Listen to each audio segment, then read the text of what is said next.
नमस्कार आपण समस्त को मो चैनल को स्वागत। आज कहानी आपण मानक पई अछुआ बो कहानीटी लिखिछंती मोनालिसा राउत और स्वर संयोजना करिछि मो निजे मोनालिसा त्रिपाठी। आपण समस्त को शेष पर्यंत सुनिबा पई अनुरोध। कहानीटी एपरि अछुआ बो मु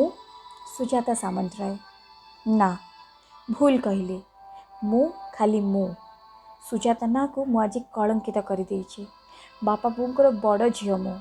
बो मोर भाभी भाभी कि ना देता सुजाता सुजात जे से सुजाता किंतु आज से जन्मदात्री को मु केमिति अछुआर सर्टिफिकेट दे गाँव में छाड़ दी आसली। मुह को दुई हाथ में लुचई कई कई कांदी उठिले बो ते आज बहुत बने पकाउछि बो। अंका बंका पहाड़िया रास्ता दे दोहली दोहली आगू बढ़ुची कार आउ ता सहित दोहली जाउची निज उपरे थिबा अगाढ़ विश्वास विश्वास परिवार समस्त मन जिणवार विश्वास गोटे भल झील भल स्त्री भल बोहू हबार किंतु भूल केउठी रहिला ना मु कहार मन जिणी पारिली ना होई पारिली गोटे भल झील भल बोहू भल स्त्री। 15 दिन तले बो को गाँव डकई आनी बो को 2 मास पाखे रखी बोली भाभी अवश्य एथपाई स्वामी समीर को परमिशन भी नहीं थी। सान भाई बो को बस रे आनी मो पाखे छाड़ी दे गला बेले किछि मेडिसिन देकी कहितिला एसबू बो को नियमित दौथुबो सबगुड़ा विटामिन टैबलेट बो वर्षे हेलाणी खाऊची। मु जानी 2 वर्ष पूर्व बो को टीबी होता वर्षे ट्रिटमेंट पर भल भी हो जाइतिला किंतु से बहुत दुर्बल हो जाइछि सेथिपाई सब बेले विटामिन टैबलेट गुड़ाक खाऊची। मोर 2 भाई कहार भी परिस्थिति सेते स्वच्छल नुह बोर टीबी ट्रिटमेंट पे से माने किंतु बहुत कष्ट करिसेंती। डाक्टर कहते भल विटामिन युक्त खाद्य बो को दवापाई किंतु सबुदिन सेमिति खाद्य जोगाइबा से संभव नुहे तेणु भाभी बो को 2 मास पाखे रखी टिके सुस्थ करके छाड़बी। भाई गलापर समीर ऑफिस गले ट्रिंग ट्रिंग हे फोनटा बाजी उठिला। फोन उठेबा बेलू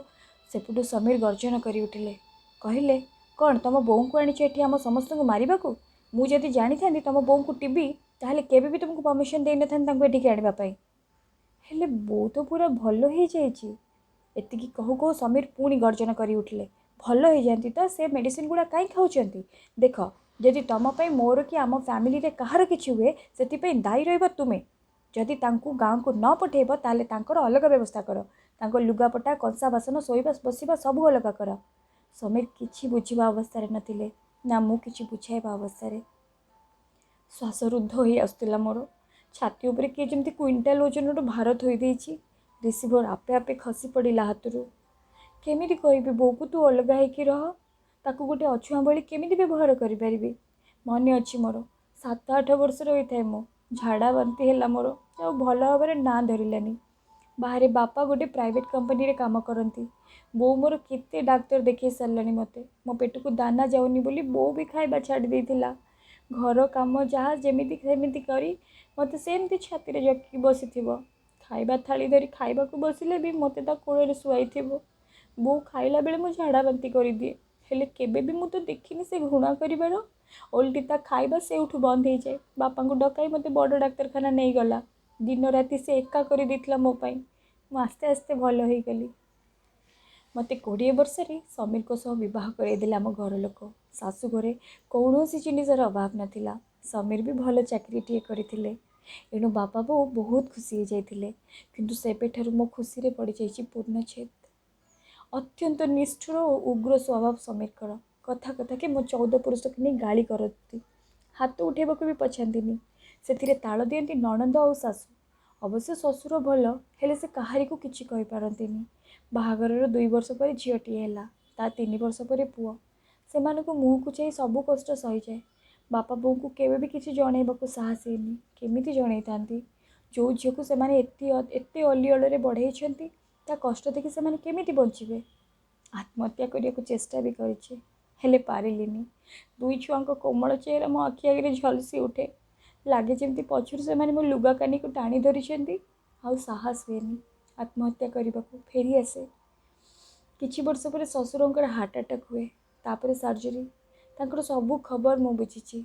सासु पारालिसिस रे पड़ले टेका उठा गाधुआ झाड़ा परिश्रा मेडिसिन सबू मु बुझे समीर केबे भी किछि करंतिनी कहीं मु तो तांको केबे घृणा करिनी आज मो बो पई समीर को मन रे एते घृणा कोन पई बो केमिति कहिथांती चल तते तो घरे छाड़ी दे आसीबी 2 मास कहिके आनिथिली 2 दिन भी हेनी समीर को कहवा अनुसार काम न कले से प्रलय करिवे भाविली बो को किछि न जणे किछि गोटे उपाय करी ता कंसा बासन लुगापटा अलगा करदेबी आउ सेमिति कली मध्य बो खाई सारिया परे ता थाली ताटिया ग्लास लुचे कि बासन स्टाण्डर पछपटे रखिदिए पानी पीवाकू से जेतेबेले मागे मु चुपकी से उठू ग्लासटा बाहर करी पानी दिए भावे बो किछि जानीपारुनी लक्ष्य कली दिन को दिन बहुत चुप हो जाऊँगी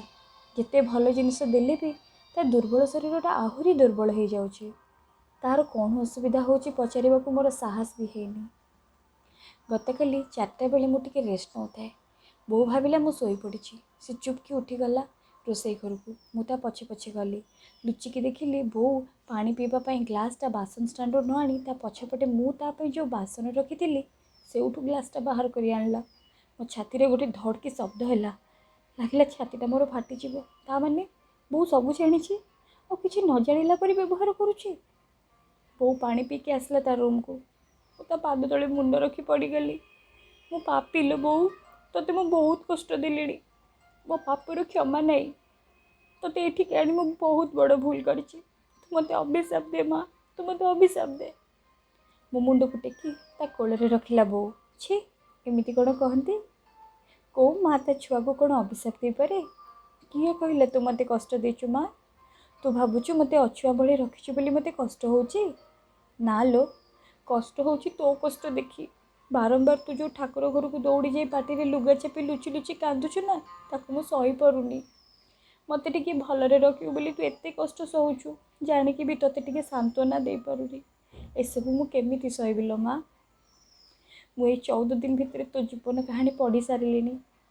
एत कष्ट तू एका एका केमिति सहलु माँ मत टिके जनइलुनी भो भो ए कांदी उठिली एत वर्षर जेते लुह मो छाती भितर जमा होता सब बोहीगला बोर कोल मो लुह पोछु पोछु बो कहला माँ तू मत नहीं गाँव में छाड़ी दे आसे तोर एमती अवस्था मुझे देखिपारि हाँ बो आम काली जा कार ब्रेक रे हठात आगू झुंकी पड़ी आसी पहुँची सारी मिस्टर सामंतराय घर पाखे ड्राइवर को कहली ये अपेक्षा करिथा ओह्लैकी भितर को गली मिस्टर सामंतराय मत देखु देखु गर्जन करने आरंभ करदे कौटी थी एत जाए जीवा आसवा 4 घंटार बाट तुम भोर 5टार जा फेरुच संध्या 7टार मो रोगिणा बापा माँ कथा बुझ किए कि न कही आलमीरारू लुगापटा काढ़ी सुटकेस पैक कली कुआड़े पुणी बाहर अरे मु कौन पचारुची परा किसी उत्तर दे पारुन तुम तो बहुत साहस हो गलानी देखुची हाँ साहस जो साहस मु आज जाए करी आज से साहस मोर हो जाइए आ कौन कहल तुम रोगिणा बापा माँ हाँ से तुम बापा माँ तेणु तांको दायित्व तुम निह तुम बापा माँ को सेवारे तो मुझे भी किसी अवहेला करिनी समस्त को खुशी रे रखिबा चेष्टा रे मु मो निज को बलि देइछि किंतु तमें आज मो बो को अछुआ करदेल मत बाध्य कल ताको गोटे अछुआर सर्टिफिकेट दे गाँव में छाड़ी दे आसवाकू 2 मास कही 15 दिन में बो फेरीगला कौन कहे मत मो भाई माने आ मो गाँ लोक मु कौन उत्तर देवी तांको प्रश्नर टिकिए भी भाविलुनी तमें मत जेते कष्ट सबू देइछ सबू सही हेले आउ नुह पर झील बोली तमें मैंने मत केबे भी आपणार कर पारलनी किंतु एबे मु सेइठिकी जाउछि जोटी पर माने मत अति आपणार भावती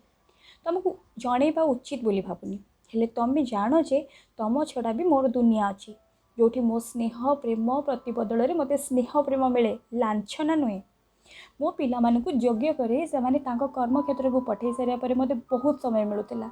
तेणु तुम ऑफिस गला परे मो प्रतिदिन जाउतली से अनाथ आश्रम को किछि मुहूर्त शांति रे बितेबा पाई